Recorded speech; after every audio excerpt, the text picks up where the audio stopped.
हर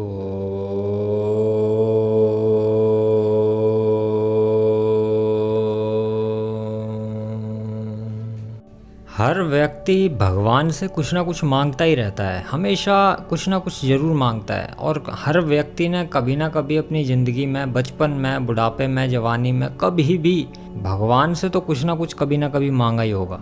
चाहे वो भले पास होना हो, परीक्षा में उत्तीर्ण होना हो, या फिर नौकरी हो, या फिर बच्चे हों, या फिर कुछ ही और हो, मगर मांगा ज़रूर कुछ ना कुछ होगा हर किसी ने।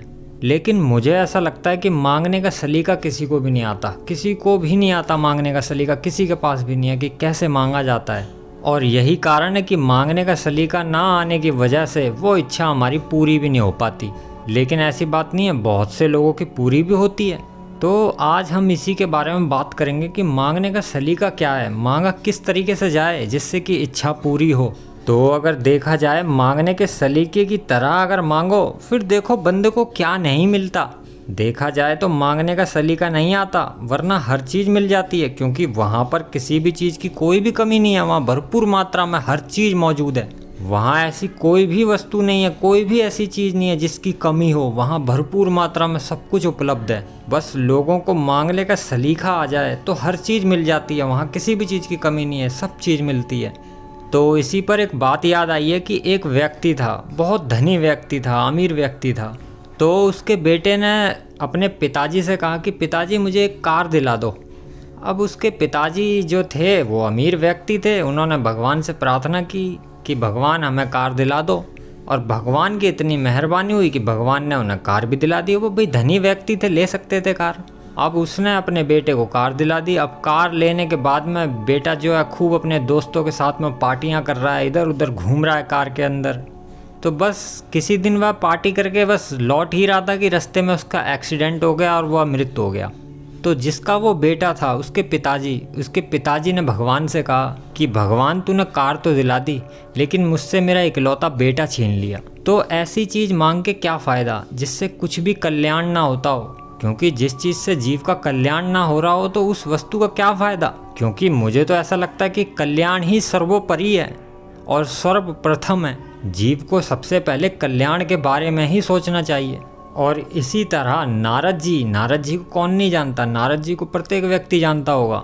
तो नारद जी ने क्या मांगा भगवान से। नारद जी ने कहा, जे विधि हो हे नाथ हित मोरा, करो सो वेग दास में तेरा। उनका कहने का मतलब था कि भगवान मुझे वो चीज़ दे दो जिससे कि मेरा कल्याण हो जाए। तो नारद जी ने भगवान से अपने कल्याण के लिए मांगा, ना कि भौतिकी सुखों को प्राप्त करने के लिए कुछ मांगा। तो भौतिकी सुख के पीछे भागोगे और भौतिकी चीज़ों के वस्तुओं के पीछे ही भागोगे तो वहाँ सुख प्राप्त नहीं होगा आपको, वहाँ सिर्फ दुख ही प्राप्त होगा। क्योंकि संसार पूरा दुख से भरा हुआ है। और यही वजह है कि गौतम बुद्ध जी भी कह के गए हैं कि सर्वम दुखम। यहाँ सुख की तलाश मत करो, यहाँ तो दुख ही दुख भरा हुआ है, सर्वम दुखम।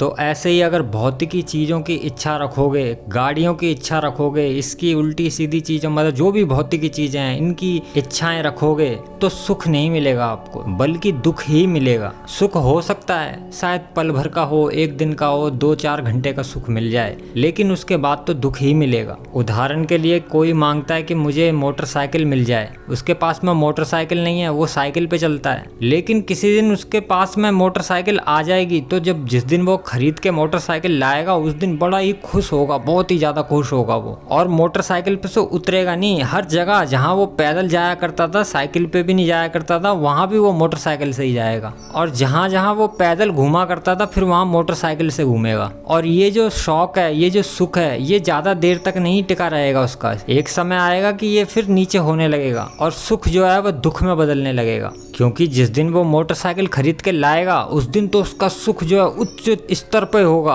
और उसको मोटरसाइकिल हर किसी को दिखाने का दिल करेगा। उसका मन अंदर से करेगा कि चल वहाँ चल रहे हैं, चल वहाँ चल रहे हैं, चल वहाँ चलते हैं। और जहाँ कहीं उसकी अगर गर्लफ्रेंड रहती होगी तो वहाँ तो उसके 50 चक्कर लगेंगे।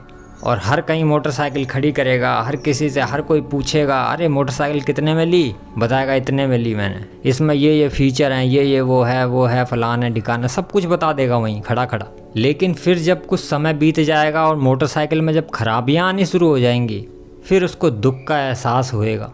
तो भौतिकी चीज़ों में दुख ही भरा हुआ है। सुख मिल सकता है, क्षणिक होता है, बहुत ही क्षणिक सुख, और वो सुख नहीं कह सकते हम उसको, किसी भी तरह से हम उसको सुख नहीं कह सकते।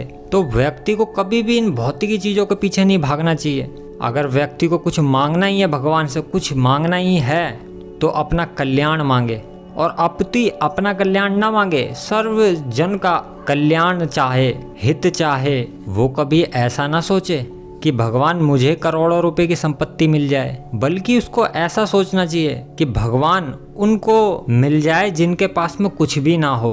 भगवान मुझे कुछ मत दे, मुझे तूने सब कुछ दे दिया, लेकिन इस संसार में जितने भी प्राणी अभी भूखे हों उनका पेट भर, उनको इतना दे कि वो अपना पेट भर सकें।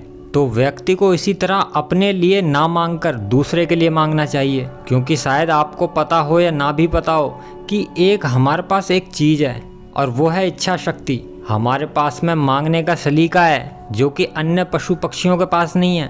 हमारे अंदर प्रार्थना करने की शक्ति है, और सबसे मेन बात कि हमारे अंदर समझ है। अपने लिए प्रार्थना करके भी क्या फ़ायदा, व्यर्थ है वो। कभी आपने पेड़ों को देखा है?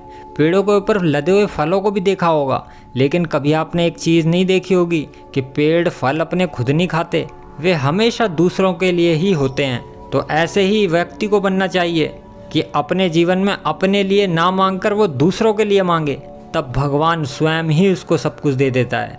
लेकिन अफसोस इस बात का है कि हर व्यक्ति अपने लिए ही मांगता है।